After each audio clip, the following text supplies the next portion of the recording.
Sawa bwana Friji Bovu bwana, mnyama bwana amerudi mazoezini na leo muda mfupi alikuwa na train kwa ajili ya mechi ya kombe la shirikisho. Bwana, baada ya kugomea dabi mnyama amerudi mazoezini, kesho anakipiga dhidi ya TMA.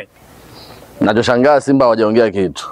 Yaani Yanga wao ndo wanaongea sana mjini. Yaani unajiuliza Simba wao wamegomea mchezo na waongei. Ndio utajua ile kauli ya ubaya ubwela, mimi naona kama iko serious hivi. Na kama vile imeanza kufanya kazi, kwa sababu haiwezekani kikanuni haupaswi kugomea mchezo. Wanapata hiyo legitimacy na nguvu hiyo wapi kwamba unagomea mchezo? Kanuni haipo ya kugomea mchezo.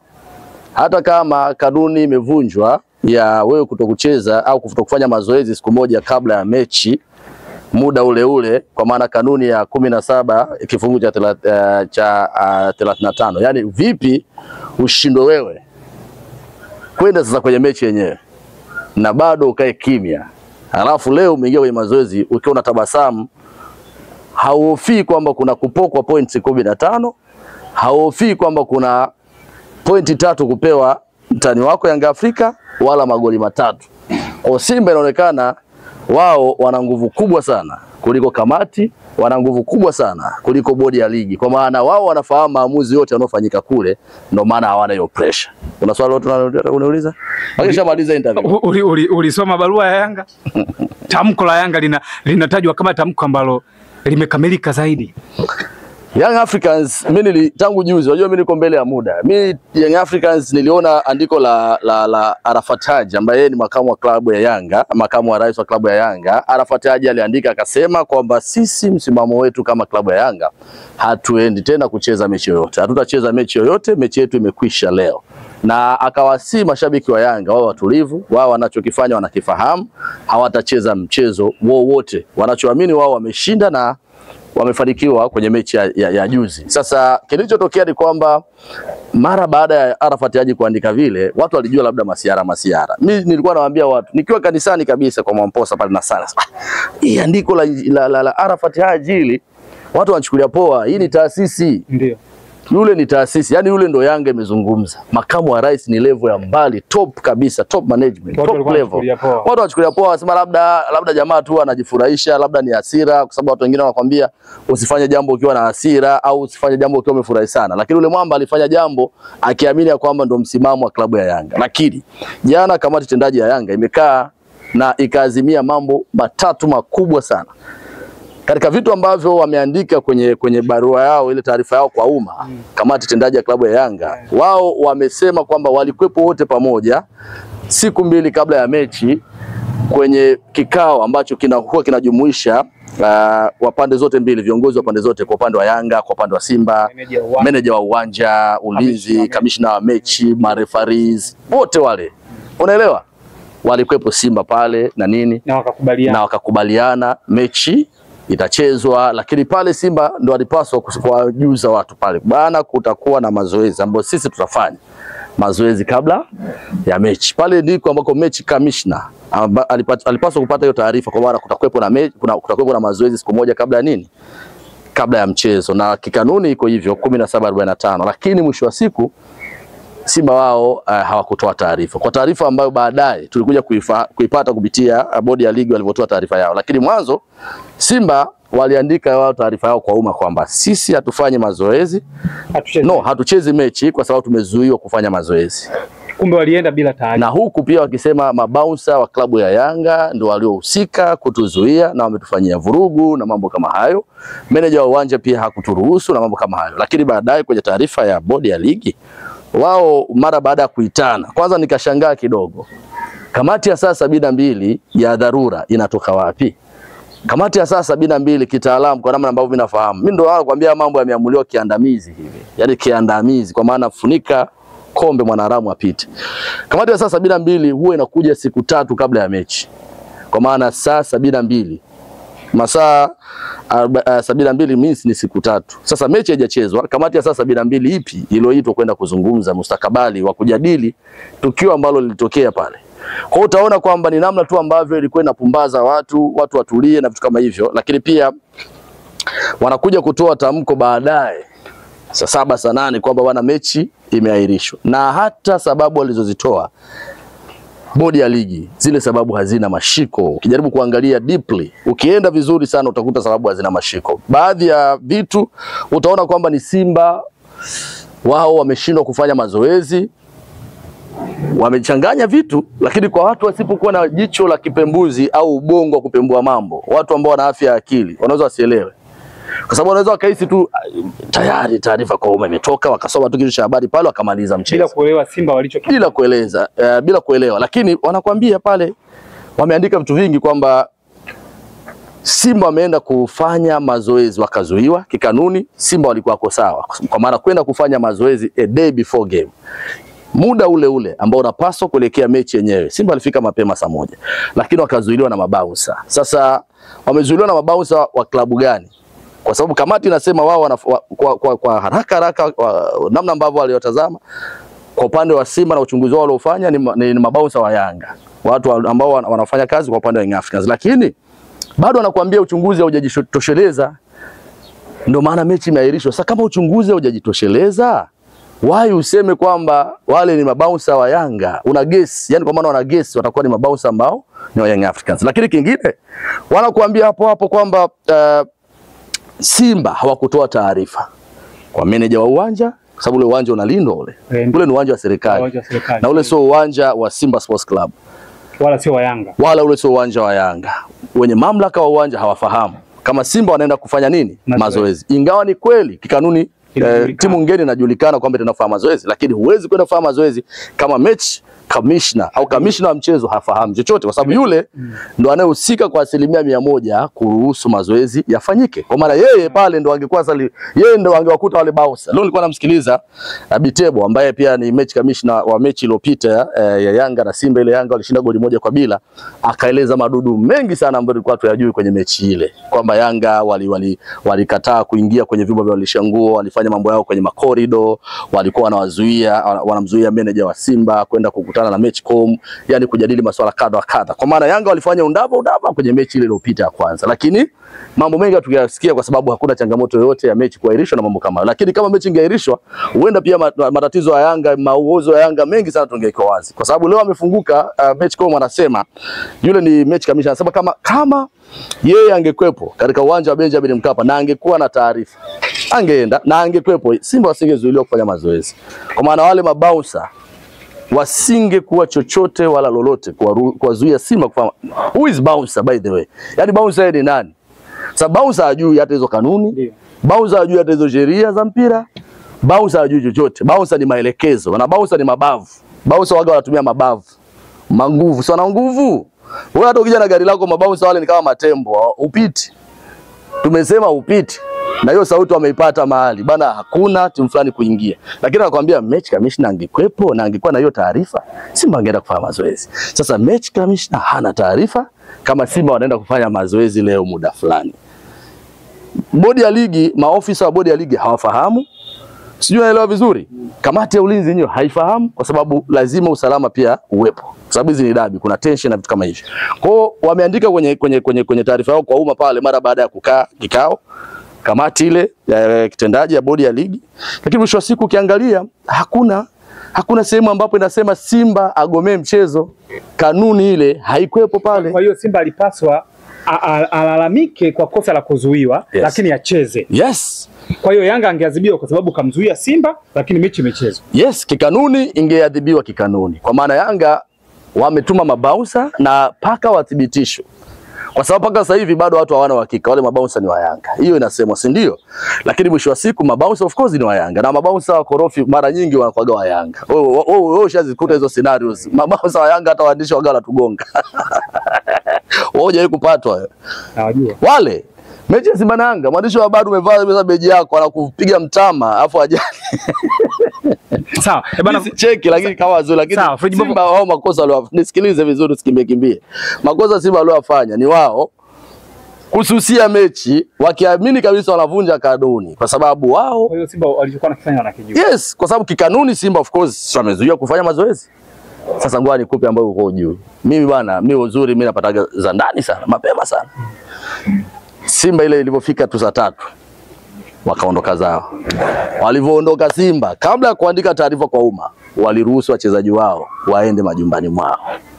Yani walivunja kambi moja kwa moja muda ule ule. Kwa maana kwamba walishawaambia wachezaji kwamba mechi hakuna. Na wao wanajua wanachokifanya ni nini. Kwa hiyo viongozi walikuwa wanaelewa nini wanachofanya. Yes. That's why ulimuona Clatous Magori, one of the leaders, top management kabisa. Yule ni mjumbe wa bodi ya wakurugenzi ya Simba. Yuko katika kamati tendaji ya Simba. Na ndo anahusika pia katika masuala ya usajili. Kamleta Chama, kaleta watu kibao, kamleta Peter Banda na wengine. Kina Rally Bwalia. Usielewa? Yeye aliandika akasema sio tu mechi ya dabi, hata ligi tunaweza tusicheze kama mtashindwa kuwachukulia hatua watu waliofanya upuuzi. Sijui unaelewa vizuri. Kwa ile tu kauli mimi ilinipa wazo kwamba hii mechi hakuna, na nikapenyezewa.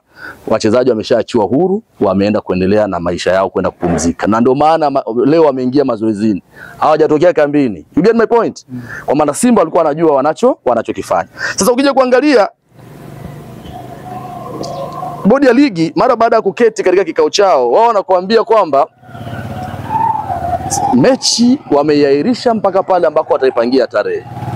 Ukiangalia the main point pale, wanakuambia uchunguzi wakati uchunguzi ukiwa unaendelea kufanyika, mechi imeahirishwa.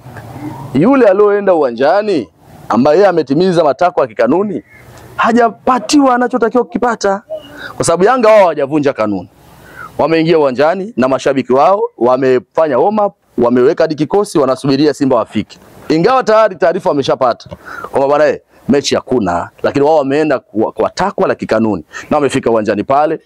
Simba hawajafika, walichokuwa nasubiria pale ni waamuzi wafike, mechi commissioner afike, Yanga wapewe pointi za mezani 3 na magoli 3, lakini hiyo kitu haikutokea. Na ndio maana barua ya Yanga jana ilikuwa inaelezea very clear kwamba walikwepo wote na Simba, lakini Simba hakutoa taarifa hata kwa mwenyeji wao kwamba bwana sisi tunaenda kufanya mazoezi muda fulani. Lakini kingine Yanga wanacholalamika ni kwamba katika vitu vyao ambavyo wameazimia vitatu vikubwa. Cha kwanza wameazimia hawatacheza mchezo wowote na Simba. Kwamba dabi kwa msimu huu ndio imeisha. Shughuli yao imeishia hapo. Hawatacheza mchezo. Hiyo number 1 kwamba hatutacheza dabi. Yaani dabi yao imeisha. Hawatacheza maazimio. Na hapo akiwepo pia Engineer Hersi Said ambaye yeye ndo rais wa klabu ya Yanga kwenye kamati tendaji. Lakini ya pili, wanasema wao wanachotaka ni kupatiwa point zao 3 na kupatiwa haki yao. Maana pointi 3 kama kanuni zinavyosema. Yes, magoli 3. Mpinzani isipofika uwanjani, yes, upewe point. Lakini kingine, wao kama Young Africans wanasema hawana imani na bodi, kwa maana wajumbe wa bodi ya ligi kuu, kama na kamati, lakini wakawa mention pale kwamba hawahitaji kuwaona katika nafasi zao mwenyekiti wa bodi ya ligi kuu TPLB mwamba kabisa kuitwa Steven Mguto, mwenyekiti. Hawamtaki mwenyekiti, ameshindwa kusimamia misingi na kanuni za kuongoza mpira. Lakini pia wamtaki katibu mtendaji, boss CEO, boss wa bodi ya ligi Almas Kasongo. Wanasema hawamwamini na wanataka TFF mara moja effective ivunje ile bodi, waondoe wale Kasongo pamoja na mwenzake Mguto, walete watu wengine. Hapo ndiko ambako amani itakwepo, itaendelea kutawala pale. Na wao wamesimamia msimamo wao, hakutakwepo na mechi. Kwa hiyo wameweka vitu vikubwa ambavyo wao ndio maazimio yao mara baada ya kukaa katika iko kikao.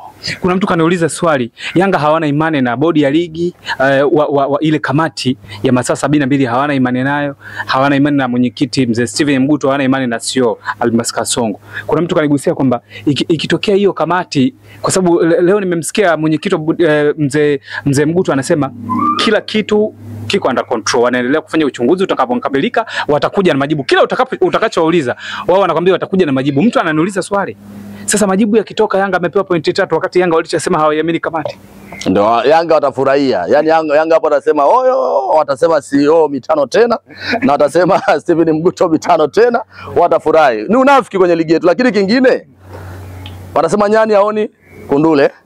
Yanga wameshabebwa sana na hii kamati, wameshabebwa sana na bodi ya ligi. Washafanya vitu kibao, madudu mengi tu, na walikuwa wanawafurahia. Wakati ameteuliwa Steven Mguto alimpongeza. Hongera sana Steven Mguto kwa kuwa mwenyekiti wa bodi ya ligi. Lakini pia hongera sana Almas Kasongo. Lakini yote hayo Yanga wameshawahi kukiuka kanuni na taratibu mara kibao. Hiyo kamati leo wanaoikataa ilishawa favor kuna wakati. Ndio kama tu waamuzi wetu. Kuna muda inamfavor Simba, Yanga anakasirika, kuna muda inamfavor Yanga, Simba anakasirika. Kwa hiyo hizi timu mbili waga wanataka kubalance mambo. Na mwisho wa siku kwangu mimi naweza nikasema kitu kimoja. Ukimsikiliza Steven Mguto kwanza amemind. Jana anaulizwa na chanzo chombo kimoja cha habari kwamba umewaona Young Africans walienda mazoezini na walienda uwanjani na walijiandaa na mechi wakafanya warm up na kila kitu. Akasema yeye anashangaa, kwanza hajui kama Yanga walienda uwanjani kwa sababu tayari walishatoa taarifa kwamba hakuna mechi. Na akasema kwamba hao waliowaruhusu Yanga kuingia uwanjani, hao mabouncer waliowazuia Simba kuingia uwanjani wakawaruhusu Yanga kuingia uwanjani, imekuwaje Yanga wamepata urahisi na Simba walishindwa kuingia? Kwa hiyo ukiona hapo utakuta Mguto bado amesimamia msimamo wake kwamba Simba alizuiwa wai na Yanga wameruhusiwa wai. Kwa hiyo kuna maswali mengi yanaendelea pana. Lakini mwisho wa siku mimi kuna kitu ambacho nataka nikiseme. Baada ya mambo yote haya kutokea, bodi ya ligi inapaswa kuwa na meno. TFF inapaswa kuwa na meno. Wameendekeza hivi vilabu sana. Simba sio kwamba ni wapuuzi wamefanya hichi kitu. Na jana mimi kama uliangalia andiko langu nilisema mimi nawaunga Simba mkono. Ulipitia? Kwa nini? Mimi nimeona. Hujanifollow. Kila kitu nimekiona. Hujaona? Barua ya Simba mimi nilivyoiona nikasema mimi nawaunga Simba mkono. Kwa nini? Nilisema nawaunga Simba mkono na iweke very clear. Watu waliniattack mtandaoni. Watu wa Simba walikuja wakapongeza, watu wa Yanga kaja wakawa wananivua utu wangu, wakawa wananivua utu. Waniacha mtupu. Na mimi hata sina shida. Nilisema naunga mkono Simba kwa sababu gani? Kuna muda ukifanywa ubaya na wewe fanya ubaya vile vile. Usisubirie kwamba eti iko siku tu mimi nitalipiza. Kaka, maisha ni mafupi. Unaweza kusema mimi nitalipiza iko siku, muda unaenda. Au kesho huwezi jua utakuwa uko sehemu gani. Kama unaweza kufanya jambo fanya leo. Simba walichokifanya kwanza walikataa unyonge. Unaelewa vizuri? Si wameonewa? Masaa mawili wako nje na basi lao, wanasubiria kwenda kufanya mazoezi. Kuna lijitu tu limeshiba, ameshashiba, ametoka zake huko amekula, ameshiba vizuri, mwili una nguvu, unatamani kupigana. Ameenda kukaa pale getini au ingii. Huyo mtu legitimacy hiyo bondia huyo, legitimacy ametoa wapi? Yaani huyo anajiita bouncer. Legitimacy hiyo ameitoa wapi? Mamlaka hayo, nguvu hiyo ameitoa wapi ya kuwazuia Simba? Simba na Yanga ni taasisi kwenye nchi. Simba na Yanga ndo mpira wa nchi. Yaani ndo taswira ya mpira wa nchi yetu. Kwa bouncer hilo lilitumwa na nani kwenda kuwazuia Simba? Kwa kuwazuia tu pale Simba masaa mawili ilikuwa ni kosa. Kwa Simba wamekataa unyonge. Simba wao kwenye imani yao ni kwamba wale mabouncer wametumwa na Yanga. Kwa Yanga wataki wao waingie kwenda kufanya mazoezi. Mabouncer wanasema wamekuja na msafara, wamekuja na magari mengi. Sasa magari wanakuhusu nini? Kwa sababu wale wakiingia pale watakwenda kufanya mazoezi ni wachezaji. Magari si anaingia tu pale getini. Wamesiko wachezaji wao. Kama mtu anataka kukimbia mechi, kwanza hatokei kwenye pre-match meeting haji. Lakini pili, haji kwenye mazoezi. Simba si walienda muda wenyewe wa mazoezi. Walikuwa wanaitaka mechi. Yaani mechi walikuwa wanaitaka. Sema Yanga, wao nao walishashtukia hii game kwamba wanaweza wakapasuka. Kwa hiyo Yanga ndio alileta kipengele. Ninakwambia mpaka sasa hivi Yanga wao ndio wanaongea mjini. Kwa nini? Wanajua Simba msimu anataka ubingwa. Yaani kwa nini Yanga wanaongea kuliko Simba mjini? Simba si ndio waliofanya makosa? Haya, aliofanya makosa amekaa kimya. Yanga wameenda hadi Bunju kumtafuta Simba, unaelewa? Lakini Simba amekaa kimya, wanasema mamlaka zitaongea. Kwa nini? Wananchi wameamua kwenda paka Bunju kwamba kipigwe. Wanataka kugonga ukuta wa Simba ule. Yaani wanataka kipigwe, lakini ona Simba wao walivyokuwa wanataka mechi kwa maana wanajiamini na kweli walikuwa wanaitaka ile mechi. Kwa sababu walikuwa wanataka wadhihirishe kwamba msimu wana kikosi na wanautaka ubingwa mbele ya Young Africans. So to me sioni hicho ambacho walikuwa wanajaribu kukielezea kwamba eti Simba amejivunja. Simba hajajivunja big time, lakini kingine walifuata misingi na taratibu zote. Ila Yanga wao kwa sababu mabouncer wale of course wamewalea, wameonyesha maziwa, wanawapanda kichwani. Kwangu mimi nahisi wale mabouncer wa Yanga wamewaambia nendeni tu mwazuie Simba, au kuna namna yoyote mabouncer wao wametumia ukorofi wao. Sababu mabouncer wale wamelelewa, unajua. Wale mabouncer hakuna kipindi mabouncer wale wameshakuaga wapole. Na mabouncer wa Simba nimeshawahi kusikia kwamba wananyanyaswaga sana mabouncer wa Yanga. Yaani wale wanakunjwa. Kwa hiyo mwisho wa siku Simba hajakimbia mechi na Simba anataka mechi. Ukitaka kujua hilo, kesho tunaenda KMC pale. Kesho uje uniulize hilo swali. Hii nimewapa kwa faida yenu. Kesho Simba anacheza na TMA pale. Utaona wachezaji wote ambao walikuwa wanasema wapo pale. Achana Kamara, achana Shefondo Malone. Utaona hao ambao walikuwa kucheza ile dabi wapo. So Simba alikuwa amejipanga na alikuwa anaitaka hii dabi. Na mwisho wa siku Yanga wanachokifanya ni kama vile wanampigia gitaa mbuzi. Kegerenge. Wanampigia gitaa mbuzi acheze. Lakini mwisho wa siku kaka Yanga watapeleka timu pale asubuhi. Dabi itapigwa. Sasa hivi tunasema amegomea. Tuliambiwa dabi haina kipengele. Tumalize kipengele kakileta nani? Mpaka sasa kipengele wameleta mabouncer. Kipengele wameleta mabouncer, wameshiba maziwa. Bana tukafuturu. Hapo kipindi cha mfungo sio Bausa nguvu anatoa wapi? Wanakulaga kimya kimya ni. Ngoja tukafuturu bana.